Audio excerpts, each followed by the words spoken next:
Hello, everyone, and welcome to the very first session of Converse with Coco. I am Coco. I want to introduce myself to the Yellow Rocket Boys Network and to say I'm very excited to share my story with you guys and to be a part of this network here. So my sessions are going to be mostly about mental health and self-love and self-acceptance. So I want to talk about how I started that journey and kind of what led me here, tell you guys my story a little bit. And a lot of the things that I'm going to tell you I have learned through practices that I now find very helpful, like meditation, also studying and talking to people who care about me and people who are willing to listen. So I never want to underestimate the power of saying how you feel and why, because that has really been essential in my journey. So I started at the age of about 6, rejecting myself because I felt that everyone around me would like me more if I was different than who I was.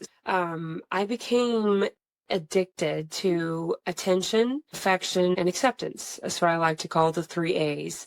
At that very young age of 6 years old, and I began self-rejection. I began lying. I began molding myself to whoever I was around, acting like them or like who I thought they wanted me to be. And that was the beginning of me turning away from who I really was and the things that I really wanted. So when I started this journey of mental wellness when I was about 29, so about 5 years ago, I had no idea who I was, what I liked, what I didn't like, what I stood for, what I shouldn't stand for. So it really all began when I was very young. And as the years progressed, I had 2 older sisters and 2 parents who loved me. All of them loved me.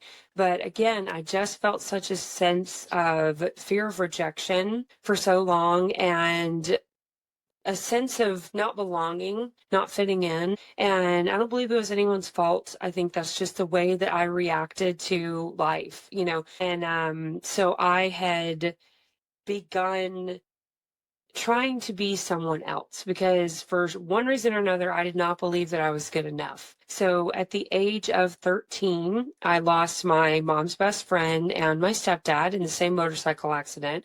And it was a huge blow for our entire family. It was devastating, the first real loss that I had experienced.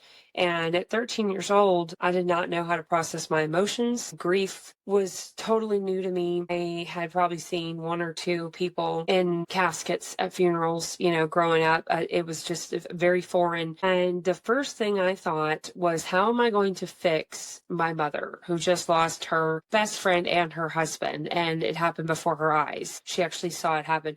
How am I going to fix my sisters who just lost 2 very important family members? How am I going to fix my best friend who just lost her mother? The only thing that really tethered her to reality, and her biggest hero in the world. How am I going to fix that? You know, what can I do to take these people's pain away? And the answer was nothing, because I am not that powerful, and that's okay, you know. But at 13 years old, I rejected my own grief because I just wanted to fix everything around me. I am a huge people pleaser. Don't know that that will ever change, but I have learned ways to balance that with self-love and self-value. And so that has gotten much better. But I was looking around my entire family. They're all heartbroken and grieving, and I just wanted to fix it. So I found my first extremely unhealthy escape at the age of 14. And that was in the form of a substance that is very popular in many states where it is now legal. But it's, from what I know, it's popular pretty much everywhere. And I'm not going to name this substance, but I will say that many people that I knew partook in it, and it wasn't hard for me to find it, or rather for it to find me, if you want to look at it like that. And so the minute that I consumed this substance, I felt amazing. I felt calm. I felt cool for the first time probably in my entire life. I was able to turn off those thoughts in my head of you're not good enough.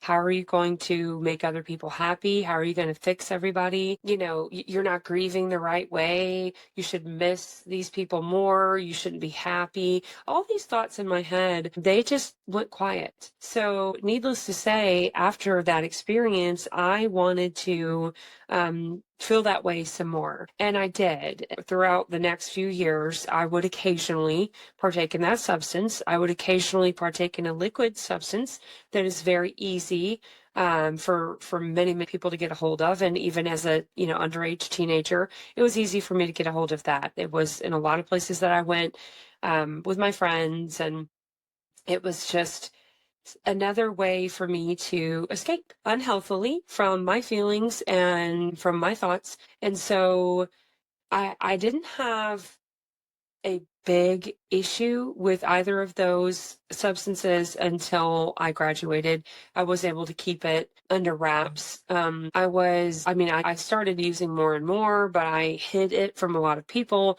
I didn't hide it as well as I thought, though, especially from my mother. And when I was 19 years old, I actually ended up getting in trouble with the law because of one of these substances. And I went on probation, and I had to go to places where people who had issues with substances talked about their problems and talked about their substance abuse. And because it was court ordered and I was 19 years old and absolutely refused to believe that I had any kind of issue, I did not take those sessions seriously, or those people. I remember speaking once when I had been mandated to go and saying, hey, I'm only here because I have to be, but I also do remember a couple of the stories, one in particular where a gentleman was a doctor and he lost everything that he owned and cared about because of his substance abuse. That didn't jar me into understanding that I had an issue with substance abuse.